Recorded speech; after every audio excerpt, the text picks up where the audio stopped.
this workshop goes over some high-level architectural design patterns that you can keep in mind and use to follow to allow users to access their abilities. So we'll talk more about what that means, but we'll be leveraging the benefits of inclusive design to author a better web for everyone. So the idea is a web experience that any user should be able to access. And I want to stress the term user rather than person, because one of the things we talk about in another workshop called All Users Are Disabled is the fact that throughout the day, you're one person, right? But you can be several different users throughout the day. So for example, right now I'm JP on a MacBook Pro with a mouse and a keyboard and a super fast internet connection.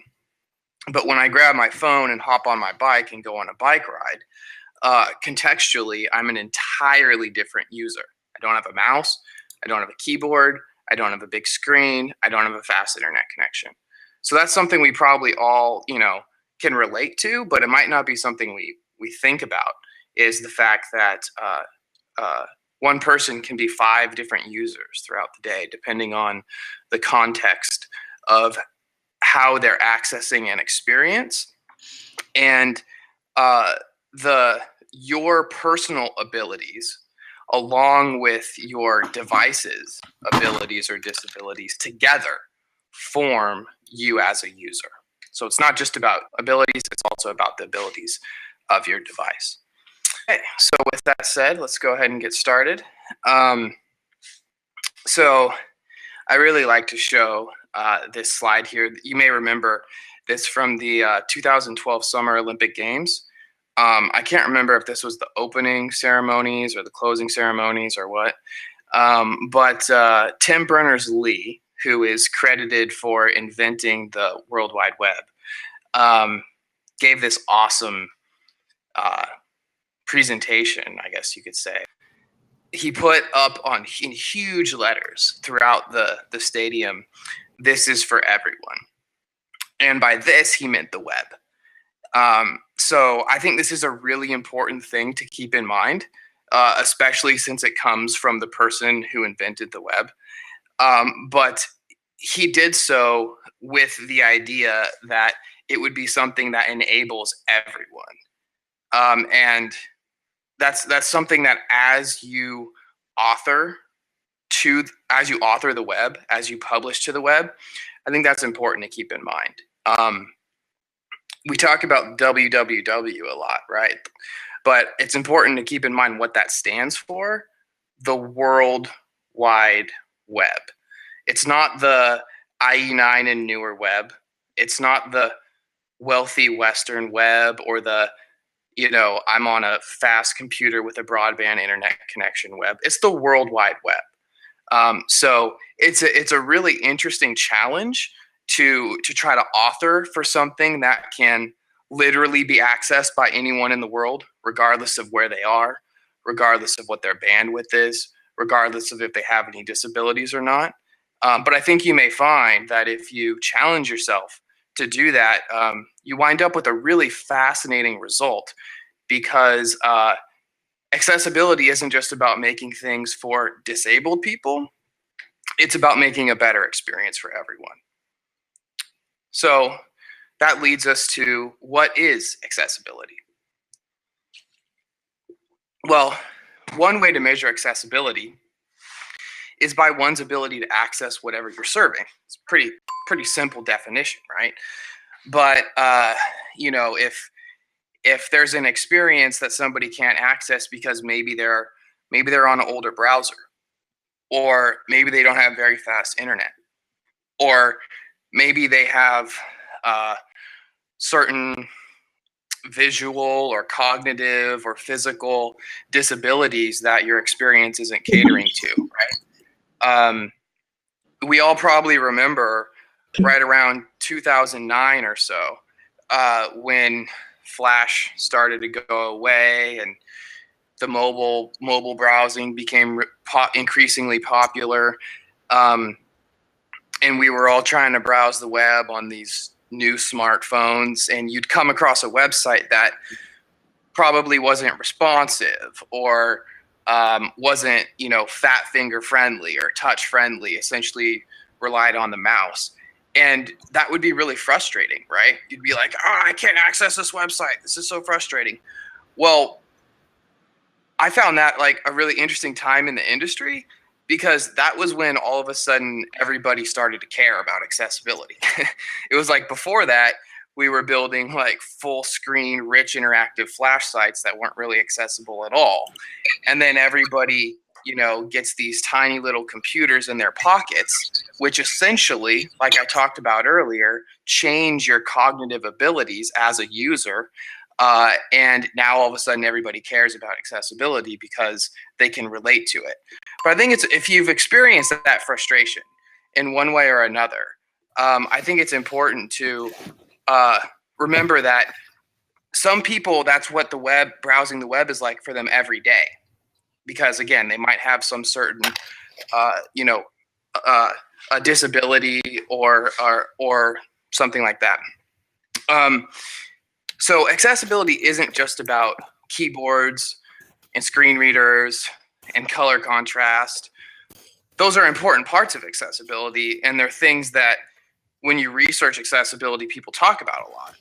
But accessibility is also about things like bandwidth, localization, search engine optimization, and other specific considerations such as motion sickness or dyslexia, or even just comfort, how comforting a user experience is for somebody. So some of those things, I think, especially like bandwidth and SEO, aren't like obvious things you probably think about when you think about accessibility. So let's talk about those two for a second.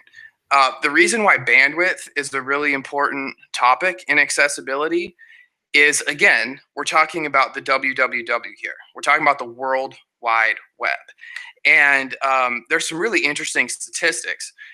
For example, some countries like Brazil, the average person works 34 hours per 500 megabytes of internet access.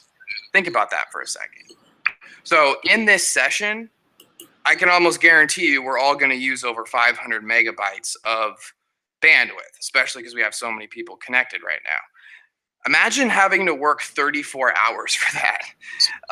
So, if you have a website that maybe isn't optimized to leverage the browser cache or is using large amounts of assets that might not be required, what you're doing is you are making that experience literally more expensive for people. In the Western world or in America, for example, we're not very used to thinking about like paying for the internet that way. At least when we're connected to a computer, we can all relate to like when you run out of data on your mobile phone, right? But some people, that's the only way they browse the web, is they have to pay for it by the byte. So I want you to kind of think about it like your website is a building, because we're going to talk about architecture through these slides, and we're gonna relate building a website to a building. But I also want you to think about it like, in order for people to get in that building, kind of like an art gallery or something like that, you actually are charging them an admission fee, whether you think about it or not. And that admission fee is the weight of your website. Hey, it's going to cost you 200K to get in this website. Hey, it's going to cost you 3 megabytes to get in this website. The weight of your website is an important thing to think about, because again, when you think about the wide web, there are people that are going to have to pay out of pocket based on how much your website weighs. And then finally, accessibility is the basis for good design. Really good point. Again, it's not just about building things for a certain group, an underrepresented group like disabled people, although that's incredibly important for several reasons. What I find fascinating about accessibility is an accessible experience is an experience that's better for everybody. It's more user-friendly for everybody. It's more optimal for everybody. It's easier to browse. It's easier to find, all of those things. And again, if we think about responsive design, That would be one example of accessibility. We all like it when we can access and experience on our phone over a mobile connection or a computer, for example. So this is one of my favorite accessibility quotes. Accessibility is a blueberry muffin. You can't push the blueberries in afterwards. This is so incredibly true. Yeah, it's a good point. Accessibility is an invisible necessity when we have it and impossible to ignore when we don't. That's a really good quote as well. So what do we mean by this, though? What does this blueberry muffin quote mean? Well, again, we're relating building for the web back to architecture. And something that's really important to understand about accessibility is it needs to be something you consider upfront in your design process. It should be something that's considered in the wireframing process, the site mapping process, the sketching process. Um, it's not something that you can just push in afterwards, you know? In other words, you know, if you're building a house and you have a contractor come in and lay down the concrete floors before you have the plumber come in and lay down the pipes for the radiant floor heating, you can't just easily like undo that. You know what I mean? You're going to need a jackhammer and you're going to need massive refactoring. And it's not going to be very easy to just push accessibility in the experience afterwards. So this is an architectural thing that is best to consider upfront. And if you keep it in mind throughout the design process, it can actually wind up saving you time and saving you money, which is something we'll talk about a little bit more. So we talk about usability and UX a lot. So I want to relate accessibility to those things, kind of talk about the difference between the three of them. So again, relating this back to a real world experience of building, accessibility is simple. It's whether or not everyone can get in the building. You know, does your building have wheelchair access ramps? You know, does it have an elevator? Things like that. Usability is whether or not they can find their way around. And user experience is how long they want to stay. So for example, you could have an incredibly accessible building that anyone can get into, but once they get in, the environmental design, the signage isn't very good or is non-existent and nobody knows where to go. They don't know how to get around the building. So that would be an example of poor usability.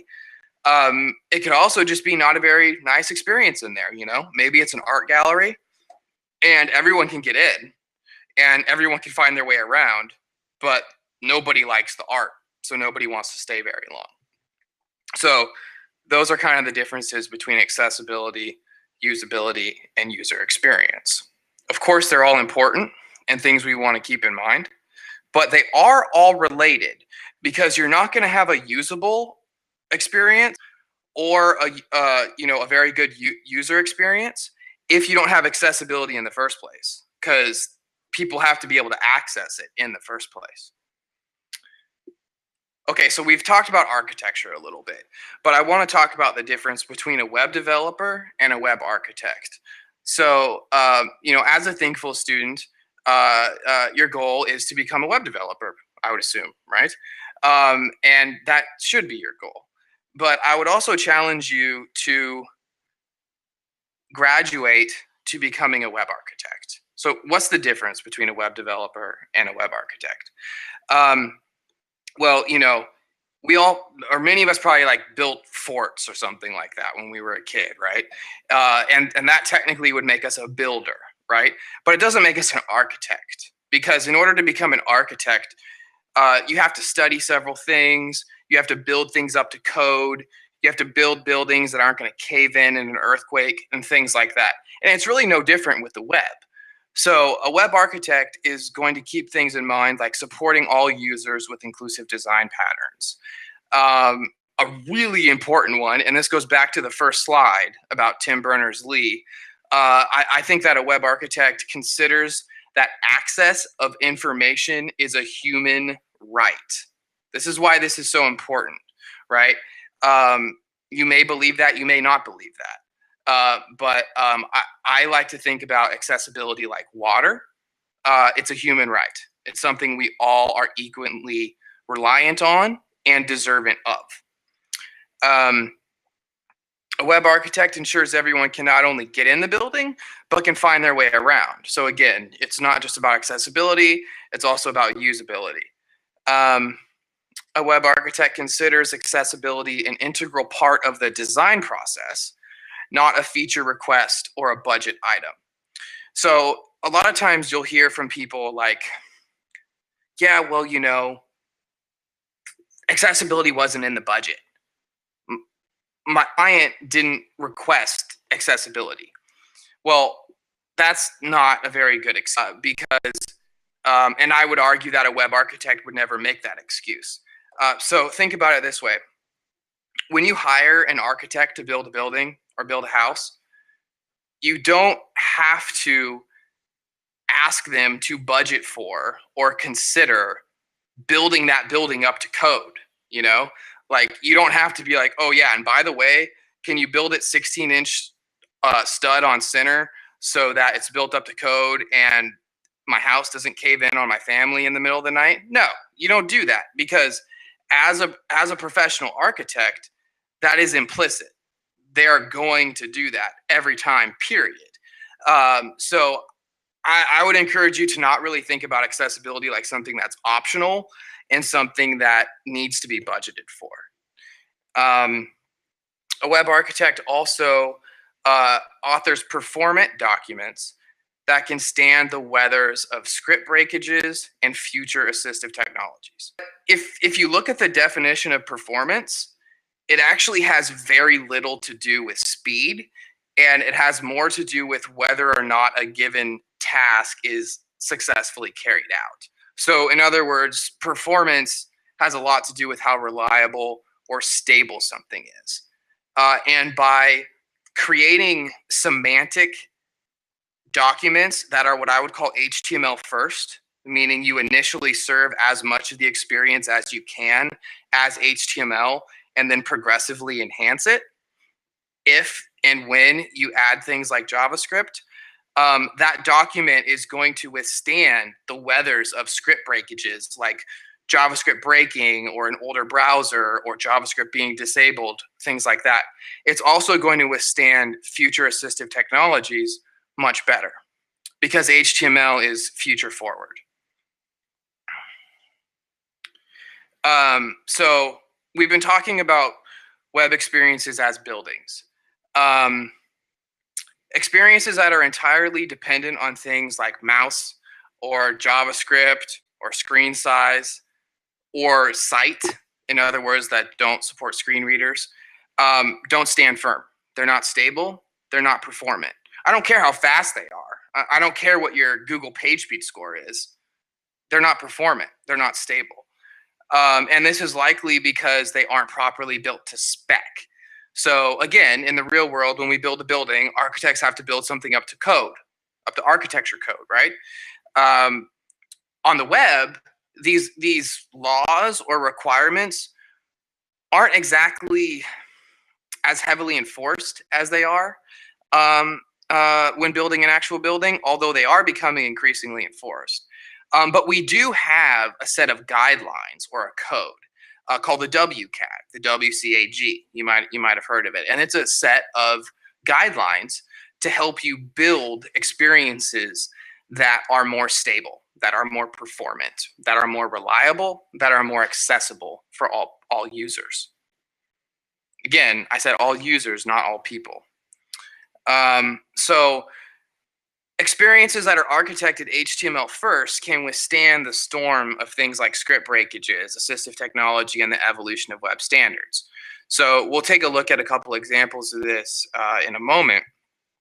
But I want you to kind of keep that in mind, that if you build an experience that way, HTML first, it's bulletproof. JavaScript can be disabled, JavaScript can break, CSS can be turned off, and it's still completely functional.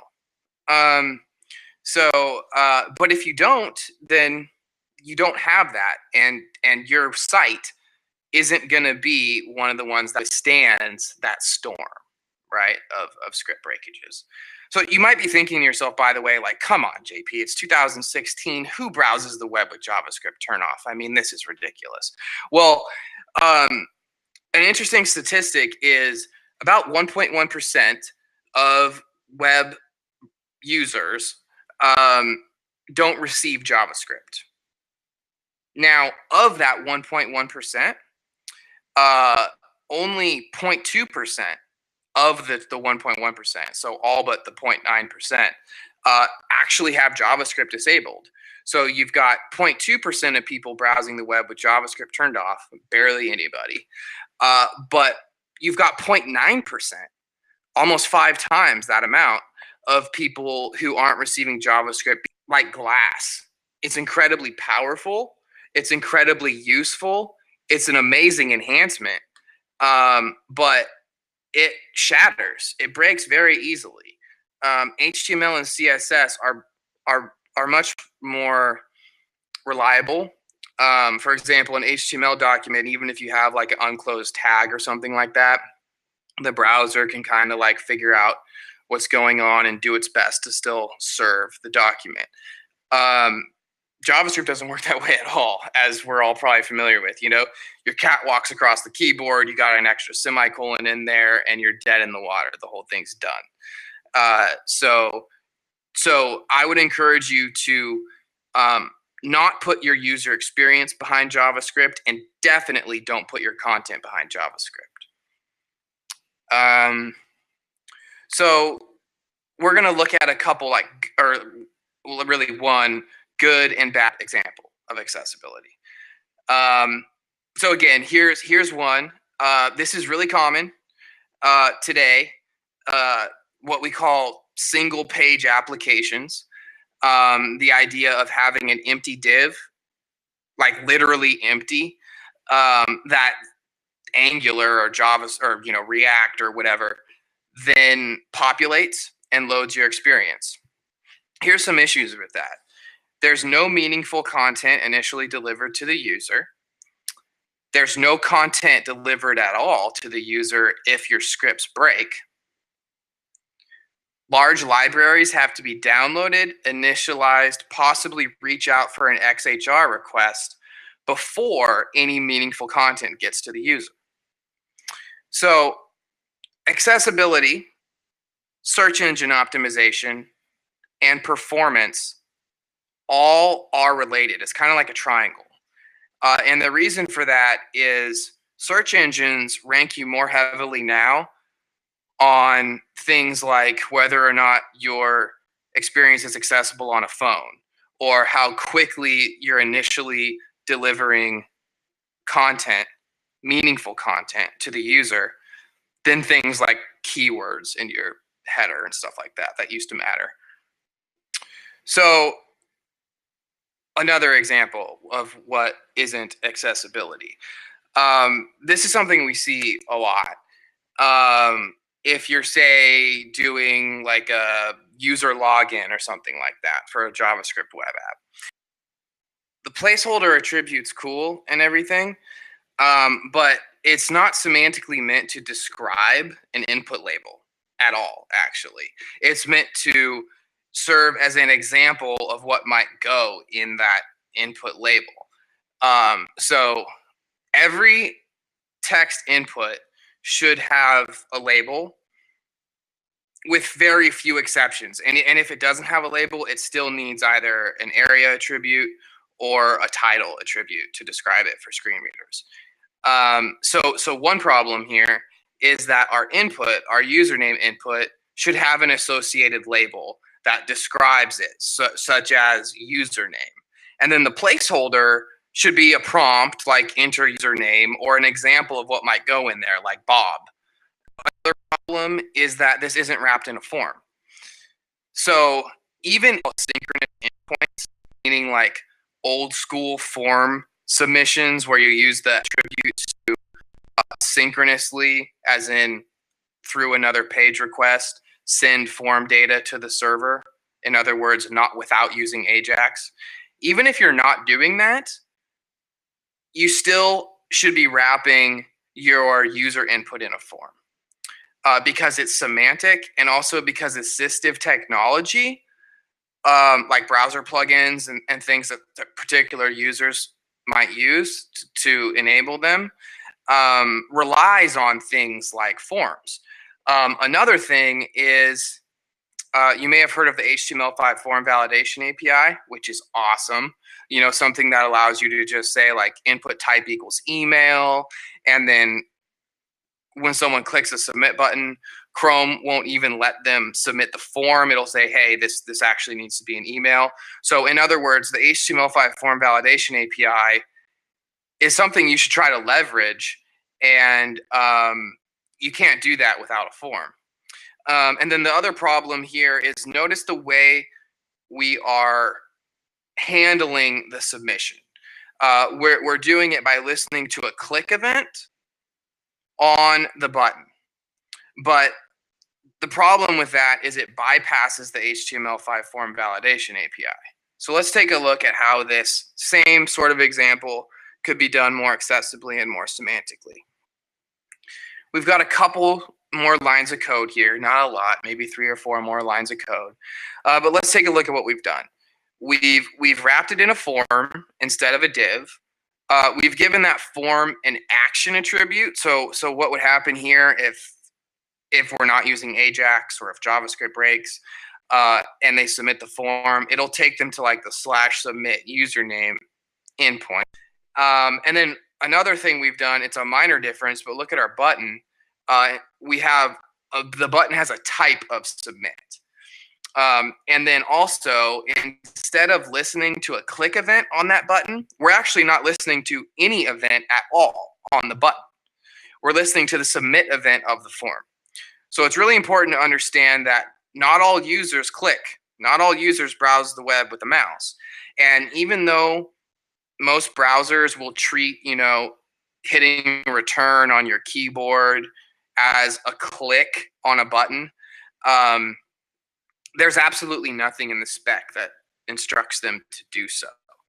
Also, assistive technology might, in some other way, submit a form, and that assistive technology isn't going to know to click your unsemantic button necessarily.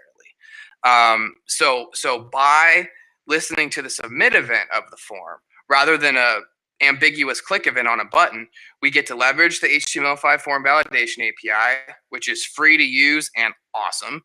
And we also have something that's more semantic and accessible for everybody. So really minor changes. That's kind of one of the things I want to stress here is like, I hope you don't come away with the impression that like accessibility is hard, something like that. A lot of times it's some kind of minor little clever tips and tricks, things like this. Okay, so let's kind of shift gears here for a second and talk about why users show up to your place. Now, my background is in graphic design, so it pains the designer in me in a way to talk about this, but it's true. So users don't search for show me a pretty blue website, a random website built with Angular. That's not how users search the web. Users search for content.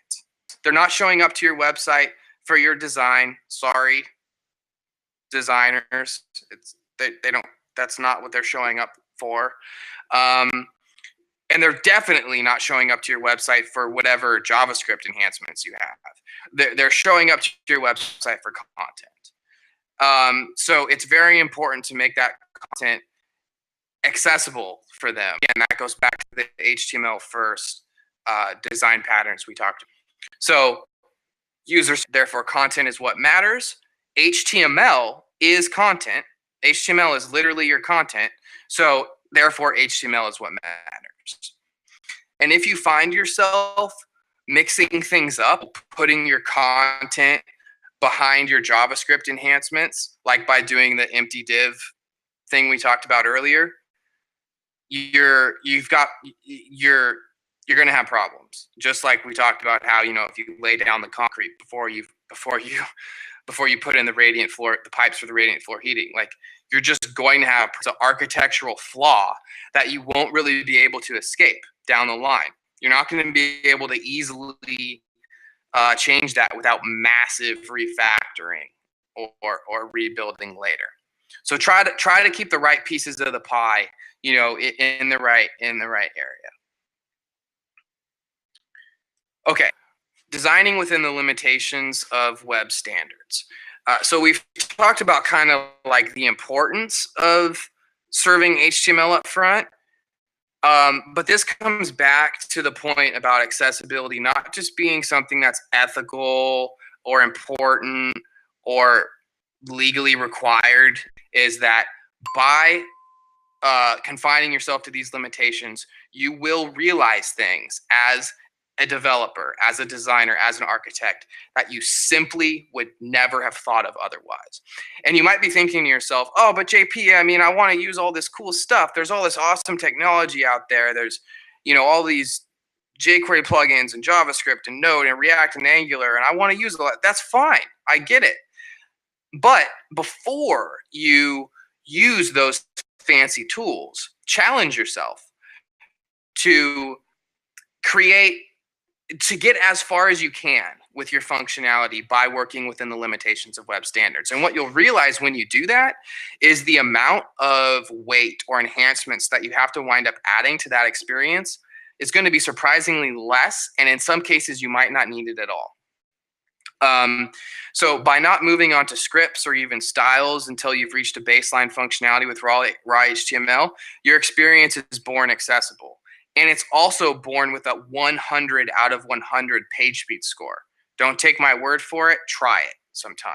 Another thing to think about accessibility, we kind of already talked about this, about how it's not something you can put in at the end, right? Accessibility is a blueberry muffin. You can't push the blueberries in afterwards. So don't try to slap accessibility on in the end. Accessibility needs to be part of the initial design process, not a half-baked solution at the end. Test accessibility incrementally. And I love this point. Don't rest easy having not heard complaints. In other words, always have a fear of users not being able to access your website. Why? Well, okay, so if keyboard users can't access your website, you might not get any complaints from keyboard users because they can't access your website to access your content form to complain in the first place, right? So people kind of got to be able to get in the building to get to the front desk and raise a complaint. So don't rest easy. In other words, always be testing. Always be afraid of the fact that users might not be able to get in the door.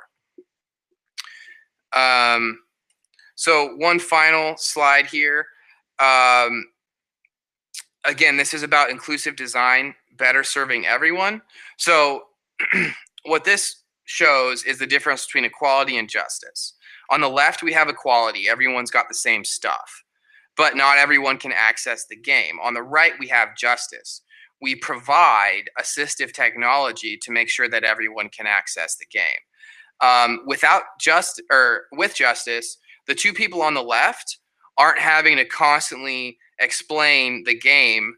Typo here. Aren't having to constantly explain the game to the child on the right. And this makes the game better for everyone because they can enjoy the game more because they're not having to constantly relay everything that's happening. So one really good point that Elias brought up is there's kind of a third part of this image that should be here that isn't, that shows that the best thing to actually do is take down that fence. And so in other words, try to knock barriers that require assistive technology and so if the fence wasn't there, nobody would even need the boxes and everyone would be able to access the experience.